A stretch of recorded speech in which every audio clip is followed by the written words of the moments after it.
his team, and of course the head coach at AC Port of Spain, Walt Noriega. Guys, how was the season for you guys? It was a fantastic season.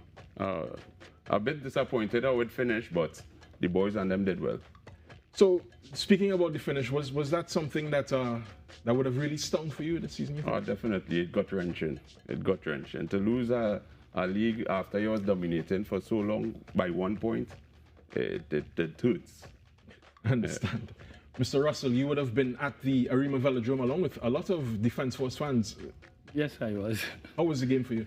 Well, the game was very interesting. You know, Defence Force is a team that always start with the first of everything. You know, we were the first to win the Pro League, the first to win the Royal League that had started in the Savannah, and also the Super League.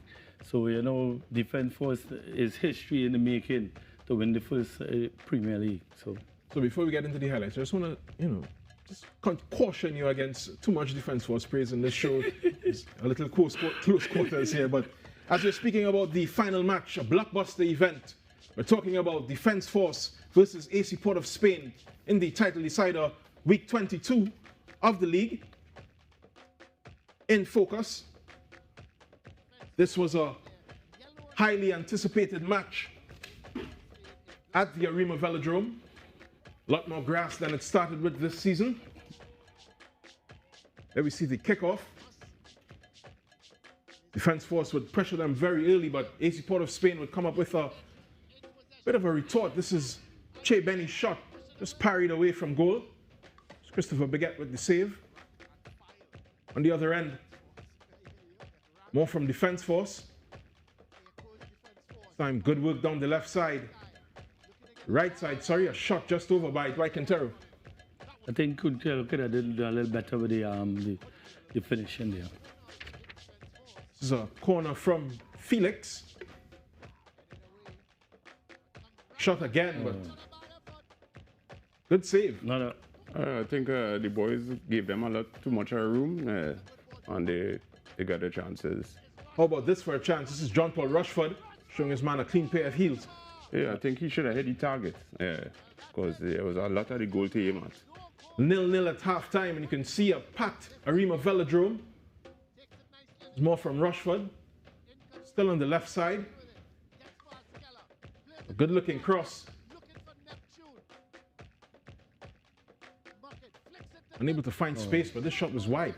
I think it was a nice try by Neptune. Once again, he should have hit the target. More from the ACPOS is across from Muckett. Header from Benny. This was the opportunity I feel we should have taken. Speaking about taking opportunities, Justin Garcia would put this one in from Sadu. That is the first goal of the match, 64th minute. I think Garcia has been scoring a lot, even from the penalty spot. I think that was a gift by the goalkeeper. Scoring a lot indeed. The highest scoring defender in the league, 7 goals for Justin Garcia, the man called Shiggy. And we just saw the notification. This was a good piece of football down the right side. Would eventually fall. The man that will make it safe, that is Kayem Thomas. I think Kyle just had us to finish it. I think the work was already done down the wing, and just the cross was to come in and Kyle just guided it in. Yeah, good assist there from Hitlal, the substitute, coming on in the second half. What about the celebrations, Ross? Yeah, great celebration. ACPOS did have some chances. Yeah, a shout. Yeah, I definitely think this was questionable in the offside. Yeah, it was certainly a penalty call, but then the offside overruled it. Benny getting in the motions here. This is a shot. It's off the post. 87th minute. That's painfully close. More work here. This is going to be Muckett. Getting them back in. 90+3. How did you feel at this point in the match? Yeah, I thought with the 8 minutes what was added, I thought we'd get 2 more opportunities, but it wasn't to be done. Wasn't to be indeed. AC Port of Spain would have to toil in the dying minutes. Defence Force hoping to hold on to that advantage that they had, a very slim advantage. It's going to be a free kick. Would eventually be the last chance of the match. Taken by John Paul Rushford and easily picked up by Baguette. That match as you know by now, would end 2-1 in favor of Defence Force. True heartbreak, and I don't mean to take the members of the ACPOS team through this once more, but what about those celebrations, Mr. Russell? I think celebration of a champion team, obviously. Champion team indeed.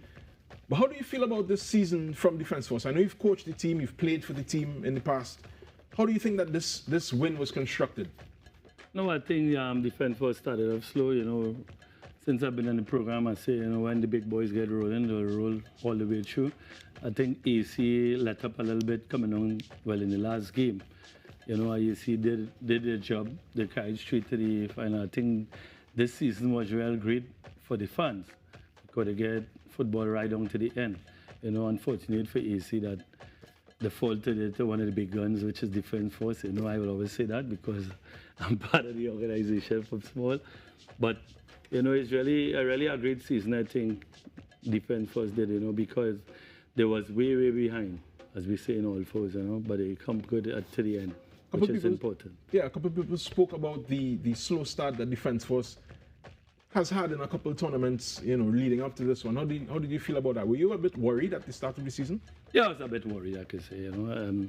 Knowing the Defence Force of the past, we normally start slow, but we always catch up midway. I think Defence Force was struggling all midway, you know, but when they started put points on the board, they started showing it. Is when they beat the bigger guns like the Rangers and the Police and the San Fernando. I think that when they started stamp the mark on the league, you know, and you know they started to make AC think about it, and you know, looking back sometimes that make you lose away.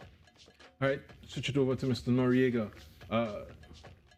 How do you think that this season could have gone better for you? You know, where did you think that it went kind of pear-shaped for you? No, well, I think looking back now as a coach and you're looking back at the games, when I look at the table here now, as I'm looking at where we dropped points and where we should have taken all the points in the game, and games where we had penalties to win games, penalties to draw games, and we didn't convert, days where it came, because we could have won this league before it reached down to the last game of the season.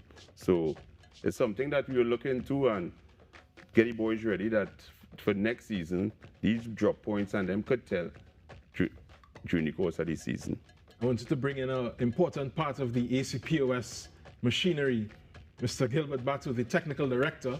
And can you tell me, you were able to attract a certain caliber of player this season. How was that possible?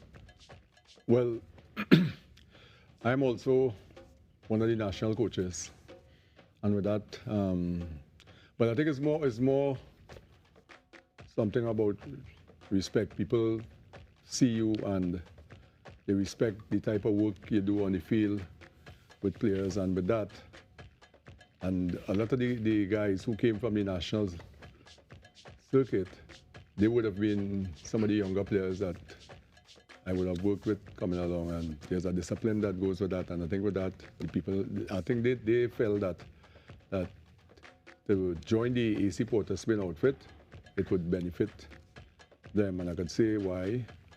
Because I tend to design the training program to suit the national setup, and I could afford to do that because the younger players with AC Porter Spin could only benefit from having guys from the national circuit there and trying to train, play as close as possible to what would be needed should in case you got a call with the national team. Very good points made, Mr. Batu. I just want to toss it back to you, Mr. Noriega. He spoke about the amount of talent, he spoke about the younger players and having the example set. How important was it that everybody stayed focused during this tournament? Because everybody could be like, hey, we kind of real good and thing on people. No, well, that basically is our job to get them, to keep them focused here. And one of the things I want to add to what attracts some of the players by us is the Ascension tournament, the football that we was playing.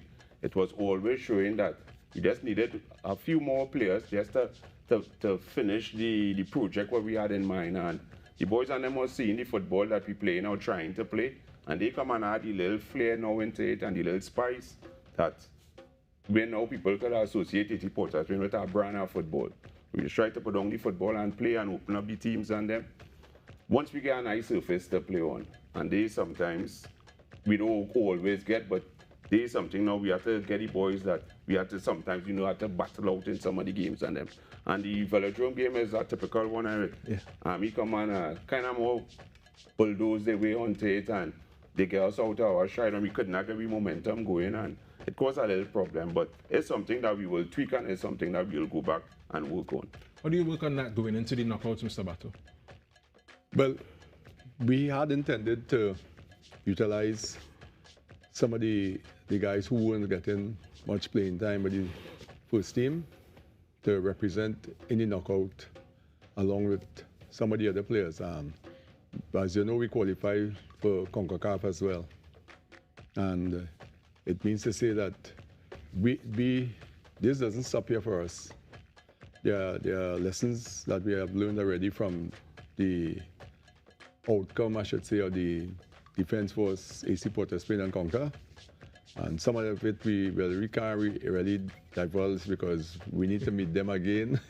Fully understood. Right? So, but all in all, the work continues. Okay. Yeah. Thank you very much, gentlemen. And I want to just say it's been a very tough ending to the season, but you were one of the better teams to watch this season. We hope to see much more from you coming up in the knockouts and in Caribbean and everywhere else that you all play. Right, that's what AC Port has been about. I just want to say congrats to Defense Force team as well. Devin, Baba, we work together with the national circuit, and well, let's say that we have always had good relations, and the results, whether it went in our favor or theirs, it would still be the same. So congrats to the Defense Force team on winning the league itself. Thank you very much. But you owe them something. For sure. Yeah. More from that later on. Okay. Now it's time for the A&D Goal of the Week, presented by A&D, the must-shop grocery. Comes from none other than the final. This was Hitlal, the substitute. And as you saw, the documentation of the goal before that is now coming up. But here comes Kyle Thomas. His second goal of the season, making the points sure and the league title. Those are your winners, and you can see the jubilation all over the Arima Velodrome. Beautiful goal. And your A&D Goal of the Week.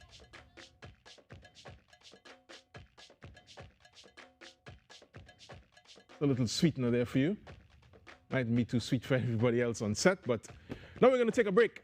We'll be back with some very special guests in the second section of First Team. Stay with us. Living in victory every day.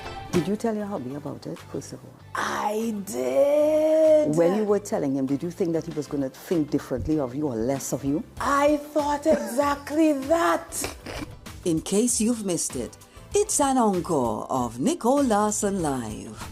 Relive some of the riveting experiences of everyday people who candidly shared with me their stories, life challenges, stories of hope, and eventual victories. Because he is not like man, because he is the God. It is a promise that we can hold on to. The report came back that she had two properly... Eric, behave yourself, no man. Two properly working kidneys. An encore of Nicole Larson Live, living in victory every day. Coming soon to TTT.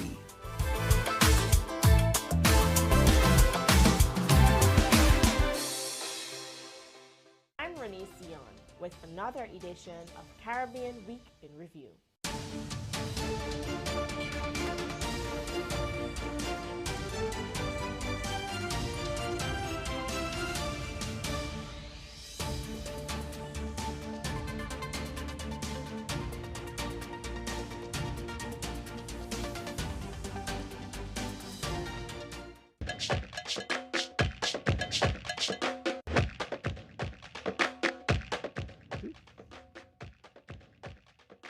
Still too soon?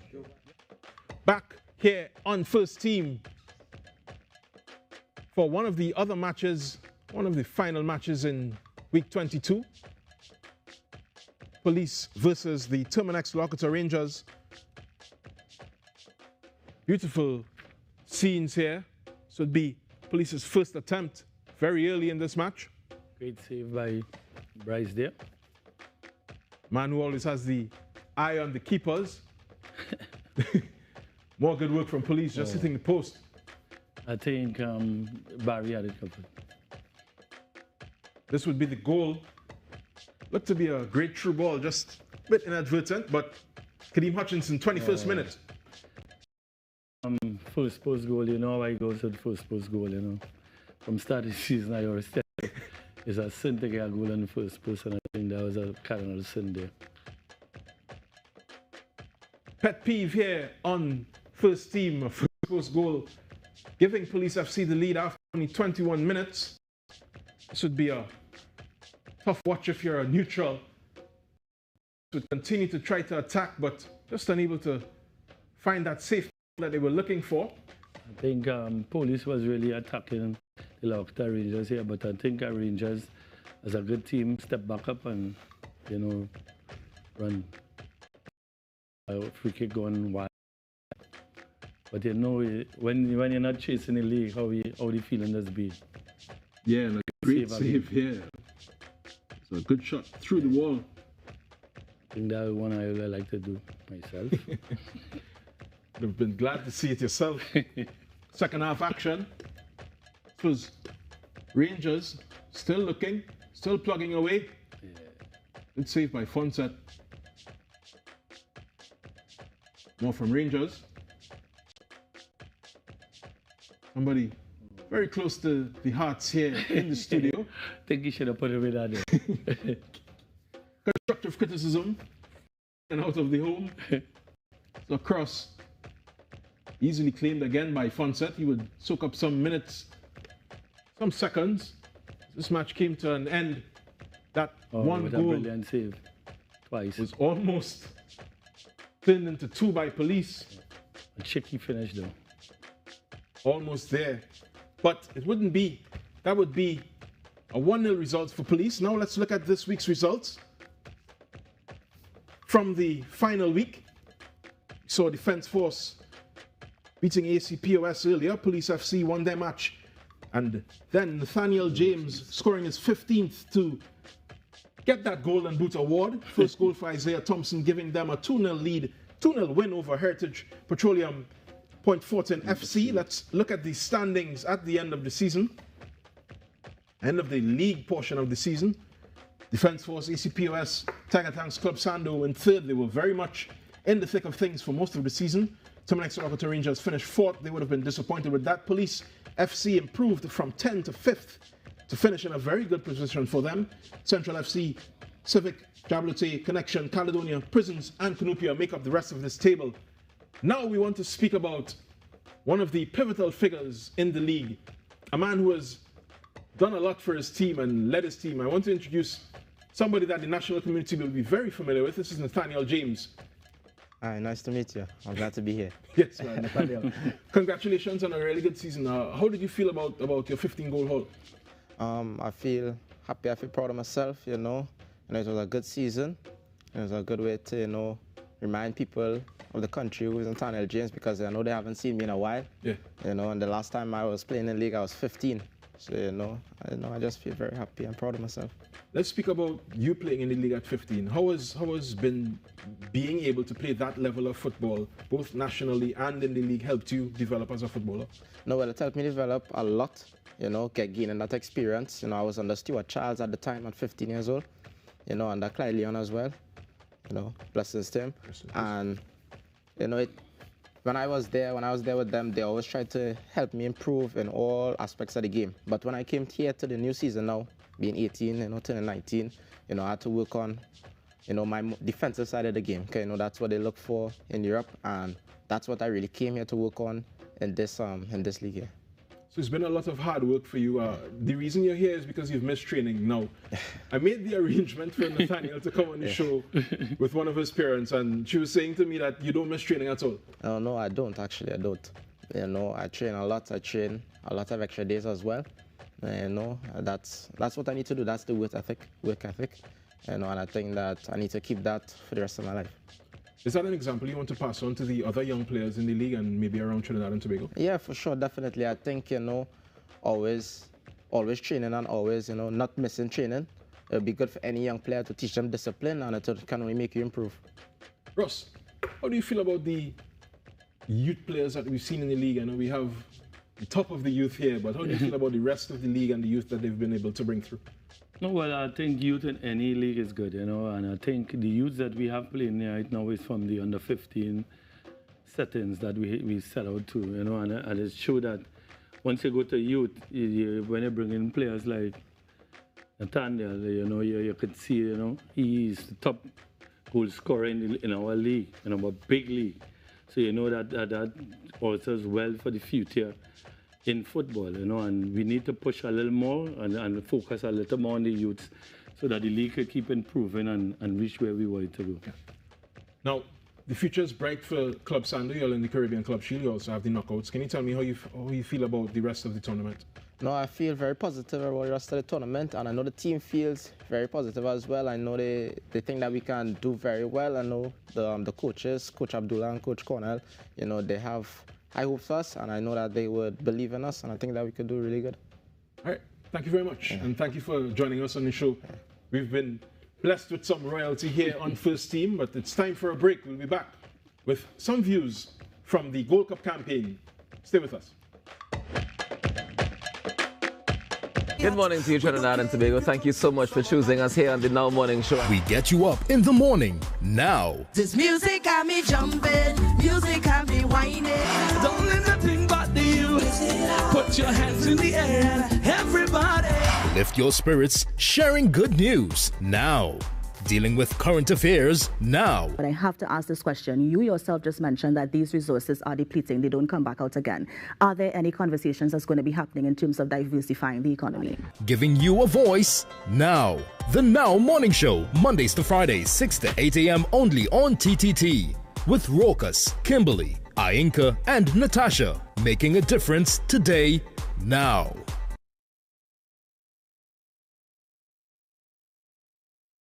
TTT News, online and fully interactive. Follow us on social media at TTT Live Online.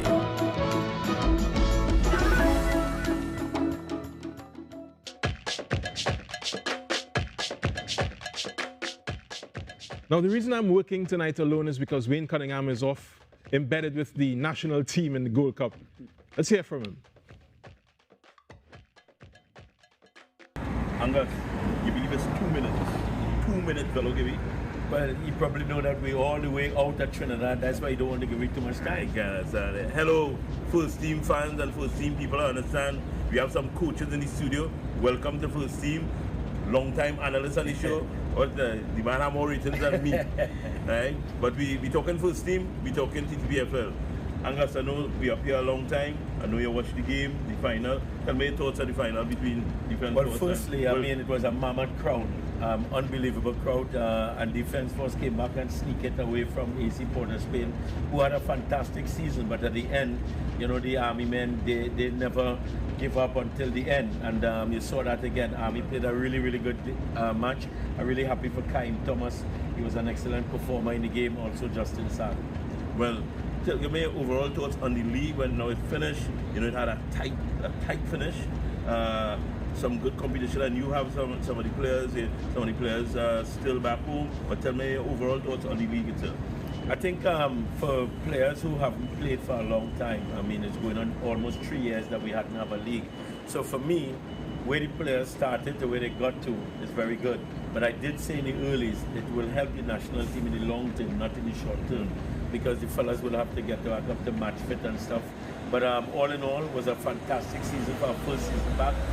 The crowd that we saw at the stadium, I don't think we had that type of crowd in a club match for a very long time. So I'm very optimistic for going forward into the future. Well, we are here at the Gold Cup, and we must talk about Gold Cup. We had a victory. We have a big game tomorrow. Tell me your thoughts. You know, Jamaica is a very difficult team, and if you listen to the analysts and them back home, based on their theory, that if a team is ranked higher than you, then we have no chance in the last 2 matches. In football? So, football is on the day, and everybody expect Curacao was to come through, and St. Kitts came through. I think very good outfit in St. Kitts. We got over that match, and we're just looking forward to playing each game on its merit. Jamaica is very stacked, but we are ready for that. How the Gold Cup shaping up so far as the biggest tournament for national teams in the region? How this Gold Cup 2023 looking for you overall? I think it's in transition. You're seeing that the French-speaking islands are really coming to the fore, simply because they're using a lot of players who are coming out of France, and because now they can use those players to boost up their team who are not playing, and you're seeing the English Caribbean teams kind of faltering a little bit. But St. Kitts has done really well to come through. A very difficult group with French Guyana and Curacao. And, we and Jamaica still in it, and we're still fighting. Nice. Well, that is it. First team people, look out tomorrow, Trinidad and Tobago versus Jamaica. We good. Me and Garcia in St. Louis doing that thing. Later. Respect. Well, let's have a real good time with us. Yeah, having a wonderful time in the sun. How do you feel about the match tomorrow, though? Well, honestly, I want Trinidad to win. I ain't going nowhere else but Trinidad and Tobago. But I know it will be a tough match. I think Jamaica's bringing all who they could bring in at this point in time. And I think we are well prepared. The first game showed that we are up for the task. What do you think are some of the keys to the game for Trinidad? The key is don't give in to the Jamaicans, because they are a tough team. They always play a little more tougher than us, you can say. We are all like the Premier Boys of the Caribbean, and they are the Roughnecks, So we have to be tough, a little tougher in the game, and try to play our style of football throughout. Very quickly, your views on Trinidad and Tobago's ability to come out of the group and make a good showing in the Gold Cup. No, well, we did it in the past, so it's always dawned on me that we could always go all the way, but Angus have to really study the opponents, because they have a lot of premier players in this setup, and I know that will worry him a little bit, but I think we got the guys who could do the job for us. Trinidad and Tobago plays Jamaica tomorrow in the Gold Cup at 7:30 p.m. We're going to look at the knockout prelims now. It's the post-season, so to speak, of the TT Premier Football League. Central FC plays Guaya United. Heritage Petroleum Civic plays PVDM United. That's Pity Valley, Diego Martin. Samoa Jablate versus Defence Force 2. Prison Service versus Matura United. And Cunupia plays Bethel FC. Your pick of the matches, Mr. Ross? Well, I would like to see Sawa play against Defence Force second team. I think Marvin will have his head hot with that one. What has been have you been able to get any or see any of the matches in the Tier 2 as well? Yeah, I was lucky. I saw Pity Valley, Diego Martin play against Sunday down at Diego Martin Recreation Ground against San Fernando Giants. I think the game had a good quality, a good standard. It was played in front of a good crowd too, because it had a youth football down there as well, around the 20 tournament going on. So they're playing between the both games. And I think Sando did a good job. I think Pity Valley did a good job at keeping the crowd lively. Nice. So good signs for Trinidad and Tobago football, you'd say? Yes, it is. All right. And with that, we want to bring this edition of First Team, the 14th show this season, to a close. My name is Jovan Ravello. On behalf of Walt Noriega, Gilbert Bato, Russ Russell Sr. Again. Sultan and Junior boy. And Nathaniel James, the top dog in the TT Premier League. My name is Jovan Ravello. Again, thank you for joining us. We'll see you next week.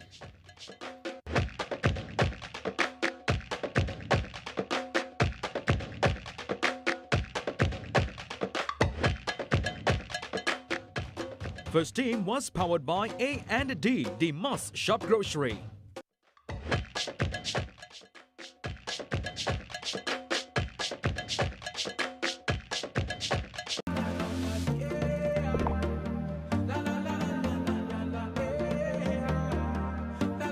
This is TTT. Live for local.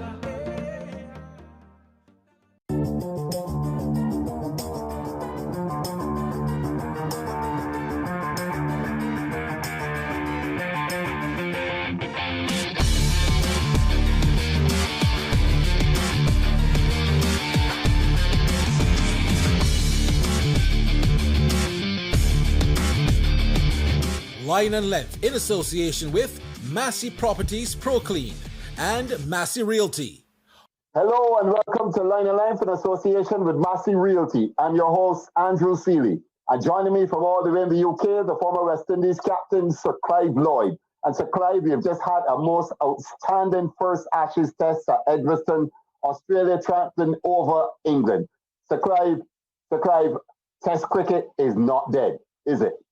No, I never thought it was. But the point is, other people were thinking that, that Test cricket is not exciting and T20 is the thing. No, as I always said, T20 is an exhibition. Test cricket is an examination. And the point is, you saw that in the last 5 days. Skill, you test your skills, to the hilt. It was quite exciting, quite gripping, and I'm sure that the other test matches will be of the same vein. And Lords was sold out since March, I was told. I couldn't get a ticket to buy. Right, but I don't expect that you would have been buying one in any case, Sir Clive, but I expect to see you on my television next week. Well, I have my MCC pass, but I wanted my friends to go with me. So Clive, let's go back to the beginning of the test match. And there was so much build-up, the Ben Stokes, Brendan McCullum, the Baz Ball. First of all, your thoughts on this whole concept of Baz Ball, because you were not a defensive captain at any point, were you? Well, the point is at times you had to be, but the point is we had players who were exciting. I can think back of that test match at 84 at Lords where they declared and they thought they would put us under pressure. We had to make 360 odd in about 60 odd overs, and we did it with class and the point is it was a wonderful test match. It is one that I will always remember, and that is the sort of cricket that we played. I think England is playing that the type of cricket that they're playing, with a top class bowling side, they'll get away with it sometimes, but not all the time, and because Test cricket is it's intense. Fellas, think about what you're doing, and it's quite obvious. You look at the England captain and the Australian captain, and you think that they're guys who are very good thinkers, and if you notice, the Australians gave them ones and not fours, so the scores didn't escalate. So at least you can see that they're thinking. I think it was quite exciting. It's enthralling. It was what Test cricket should be, and I'm sure that this series here would be quite interesting. I hope the West Indian players realize that if they get to this stage, that we will be back on top, and people will be watching us just like they're watching England and Australia at the moment. Of course, Captain Ben Stokes has been the one taking a whole butt of criticism for that declaration late on day one. And in fact, the former captains, Nasser Hussain and Michael Vaughan, have been very vitriolic almost against him for declaring with Joe Root not out on 118 and Ollie Robinson batting pretty well. Your thoughts on that declaration? In fact, you were watching like me, and I think I turned away for a minute. And when I looked back, I saw the players coming off, and I wasn't sure what was going on. Yes, these guys are doing different things. I know I would have wanted 450. I would have. To me, 450 would have been a total that you can attack all the time. And had they got that 50 or 60 runs, it would have stand them in good stead. In the last innings. But Ben Stokes has defended his position and said they were looking to get on top of Australia as early as possible. I guess that's all part of the baseball nature, to get on top of your opponents almost immediately as the game starts. Well, I would think 450 you would be on top of the opposition, because you'd have a worn pitch, it's unfortunate that their off spinner, he had a finger problem. But had he been fit throughout, it would have been, it could have been a different story. Let's now delve into some of the individual things we saw in this test match. We saw Stuart Broad once again having the better of David Warner. We saw disappointing James Anderson. And we saw some excellent batting from Usman Khawaja, who is now obviously heading towards being the premier opening batsman in the world at the moment, certainly on form. Your thoughts on some of the individual performances that you saw in the game? Well, I think, someone like Joe Root is, he's the epitome of a top-class batter. He plays well within that. He doesn't give his wicket away of such, although in the second innings, it looked like that. But he held he's always, the stone wall of England, the England batting. And you have Stokes, you have the little fella Brooks coming through, you have Duckett. Yeah, they have a lot of good cricketers, and England bat very deep. It's much, I must say, they have a very good batting lineup, and I think the other test matches will be quite interesting. Had that catch been taken by Stokes, could have put a different line on the game of such. Then you have Khawaja. He played extremely well, I must say, and whenever they want to drop somebody, they always seem to drop him. But he played a marvelous innings. And then you have, the other players. Warner, all right, he looks like he's coming to the end of his tether of such. But Labuschagne, I don't want to pronounce his name. Yeah. And Smith, you have the young, the tall all-rounder. Cameron Green.